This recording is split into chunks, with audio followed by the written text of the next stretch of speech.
Couples Quarantine, written and performed by Sydney and Vince Flynn. Oh my God, you guys, let me tell you, this quarantine has been one of the most rewarding, one of the best times of my life. I am so grateful for the past year because it's allowed me to grow in so many ways, mentally, physically, creatively, and even spiritually. I have read so many books that I had put aside for years, some of the great classics like Howard's End and Bleak House and Moby Dick, and reread some poets that like Eliot and Frost, and I've even written some poetry of my own, which I haven't done for years. Then I also did a lot of in-depth research on King Lear, and I wrote a serious literary study of his character. I'm looking for a university press to publish it if I can find one. You know, I loved painting when I was younger, and now I have had a chance to get back to it. So, you know, I admire Lady Gaga a lot, and so I did a portrait of her. I work from a photograph, of course, but I have to say that the end result is pretty darn good. I think it's one of the best things I've ever done. Also, I've been working out a lot using weights and burning fat and building muscle. Our friend Mel recommended this book.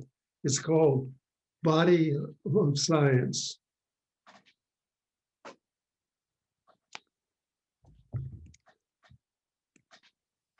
And it has actually changed my life.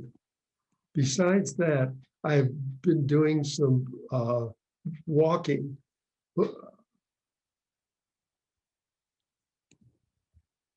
We walk every day for at least an hour. I've never been in better shape in my life. And then there's, well, my whole spiritual life.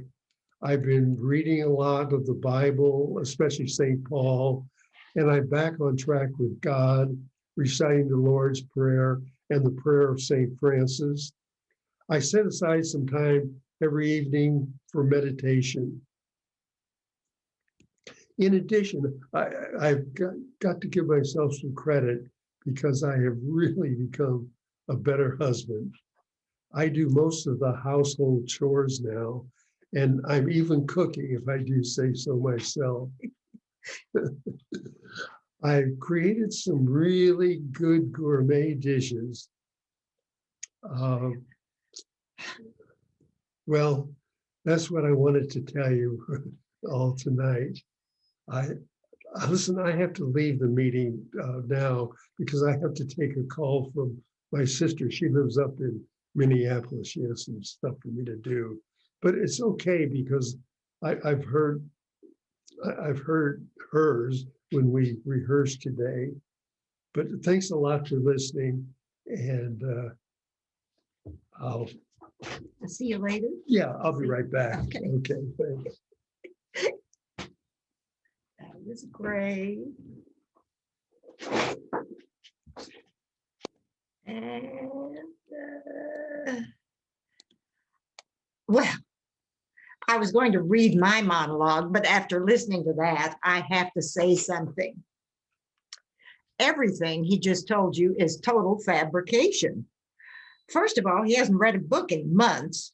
We don't even have a copy of Howard's End or Moby Dick in the house. We have magazines, but he doesn't even read those.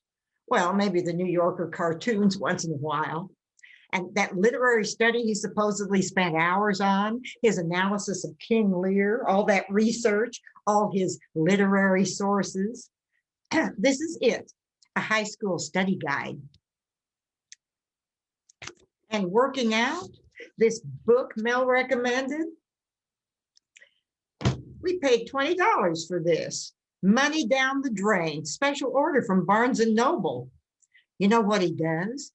He reads how to do the exercises and looks at the pictures and the diagrams, and that's all. That's all.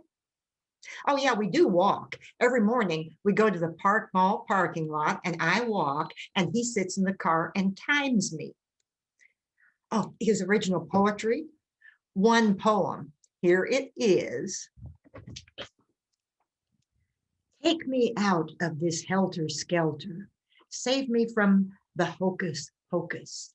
Deliver me to the nearest shelter where I can transmogrify and focus on all that's good and nice, like going to a wedding and throwing rice.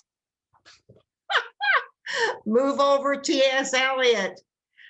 And about his spirituality, he has no idea who St. Paul is.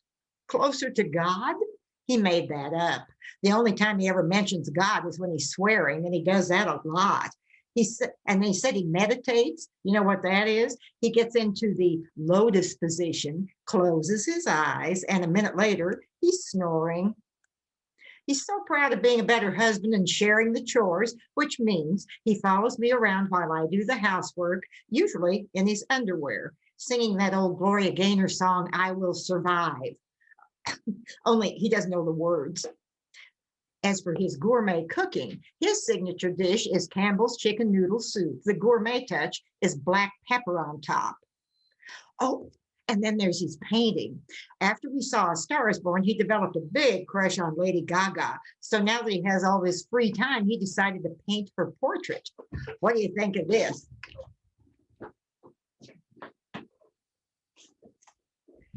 Ta-da! There it is, Lady Gaga. Lady Gaga.